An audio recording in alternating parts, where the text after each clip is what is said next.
자, 한국의 이 국민 중에 의외로 세금 안 내는 사람이 너무 많습니다. 자, 근로를 해서 돈을 버는 근로소득세를 내는 사람들 중에서 소득세를 납부한 사람은 2022년 기준으로 전체 2053만 명의 근로자 중에서 66.4%인 1363만 명밖에 안 돼요.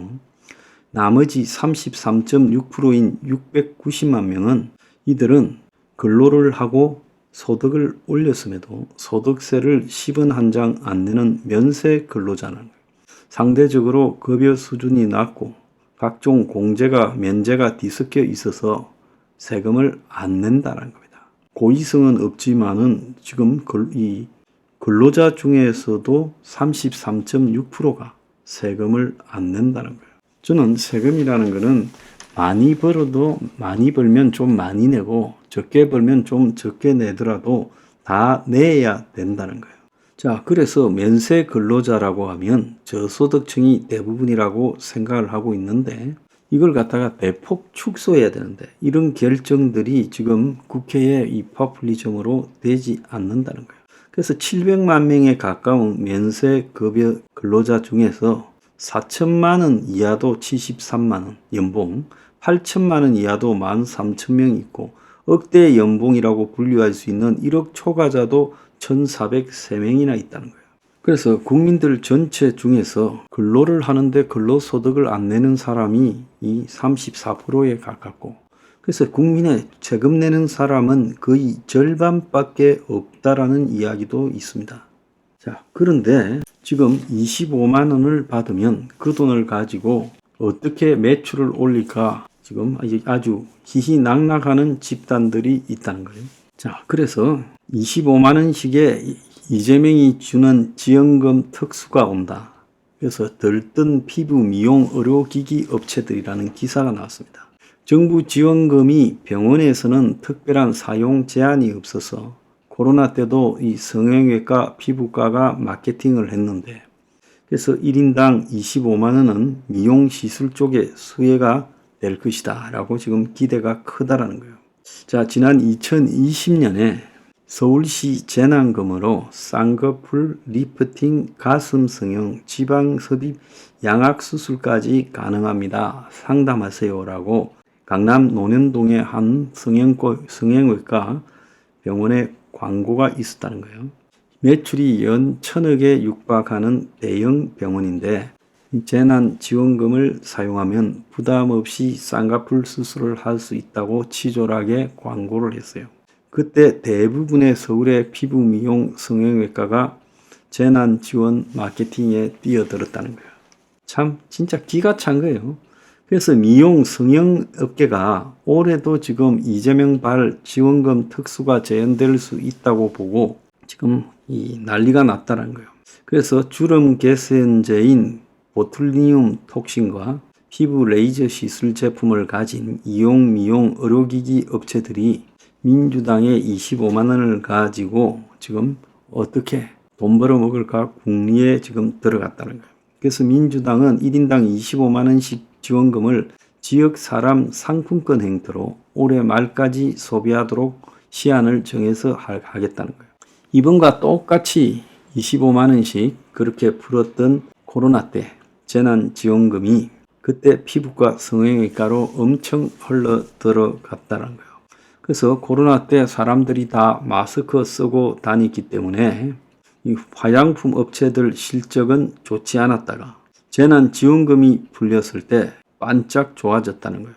그래서 보툴리늄 톡신의 이 회사인 휴젤의 주가가 코로나 초기에는 많이 떨어졌다가 나중에는 엄청 올랐어요. 대웅제약도 그랬고 미용기기, 의료기기 업체도 그랬다는 겁니다. 자, 정부는 이 재난지원금을 소상공인 경제 활성화 위해서 써야 된다면서 백화점, 마트, 유흥주점에서는 사용하지 못하도록 했지만은 병원에 대해서는 사용 제한을 하지 않아서 동네 병원은 물론이고 기업형 성형외과, 피부과가 정부 지원금을 사용할 수 있다는 거예요. 근데 이번에는 코로나 때하고는 달리 미용 시술 쪽으로 많이 몰려들 거라고 보고 있어요. 미용 성형에도 수술은 비싼데 이 시술은 뭐 주름 없애는 거, 그 다음에 그런 거죠. 그래서 시술은 대체로 20에서 50만 원이고 수술은 100만 원 이상이 필요하니까 이런 시술 시장에서 돈이 다 풀릴 거다. 그래서 한국은 미용 의료 시장이 활성화되어 있어 정부의 이 지원금을 미용에 쓰는데 끄리낌이 없다. 25만 원 정도면 안티에이징 시술을 받기에 적당한 금액이다. 한국은 미용 의료 시장이 성숙 단계라서 미용 의료를 하는 국민이 전체의 20% 수준이라는 거예요. 그러니까 이번에 이 공돈 생겼으니까 공돈을 가지고 평소 내 돈으로 하기에는 좀 아깝던 미용을 하자. 지금 그걸 한다는 거예요. 그래서 이미 정부 지원 마케팅을 벌써 시작했다는 거예요. 출산 준비 커뮤니티에 임신하면 정부가 주는 임신 바우처로 피부과에서 좁쌀 여드름 관리를 받았다. 정부는 태아 한 명을 임신할 경우 임신 출산 의료 바우처로 100만 원을 지급하는데 임산부 피부 미용에 쓴다. 자, 이런 게 재난 지원금이 되어서 되겠습니까? 이게 정상적인 나라요? 미친 나라지. 자, 민생회복 지원금을 주면 그 돈을 국민들이 피부 미용을 하는데 성형에 쓴다? 참 기가 차지 않습니까? 그런 25만 원은 전부 국민의 세금에서 만들어집니다. 세금 내는 사람들 한번 보세요. 세금 낼 때 되면요 한숨이 다 나옵니다. 종합소득세를 내고, 예? 그 다음에 이 각종 이 매달 자기 통장에서 그냥 세금이 빠진 채 입금되는 월급. 그래서 이 세금 어떤 사람들은 이 나라에 세금을 갖다가 아주 투명하게 그냥 꼬박꼬박 유리병처럼 투명하게 세금이 들리죠. 그리고 기업하는 사람들도 이래저래 세금을 엄청 내고 있습니다. 근로자들에 대한 사회보험료 지원까지도 해야 되고요. 어떤 사람들은 많이 벌면서 교묘하게 탈세를 하고 빠져나갑니다. 자, 한국에 엄청난 지하 경제가 있죠. 이 지하 경제냐 지하 경제가 아니냐는 것은 세금을 내는가 안 내는가 차이잖아요. 그래서 과거에 보면 룸살롱 같은 데서 가짜 수를 쓰면서 세금을 탈세했죠. 지금 그 엄청나게 많은 지하 도박 시장, 불법 도박 시장, 이거 전부 지하 경제죠. 세금 안 내죠. 코인에서 돈 엄청나게 벌고 있는 놈들 세금 제대로 안 내죠. 자, 부동산 투기를 해가지고 돈을 벌었던 사람들도 지금까지 세금을 제대로 안 낸 사람들이 많습니다. 솔직히 이 권력이 투기꾼에 대해서 관대했기 때문에 실제로 벌은 돈에 비해서 세금 낸 액수는 미미하지요.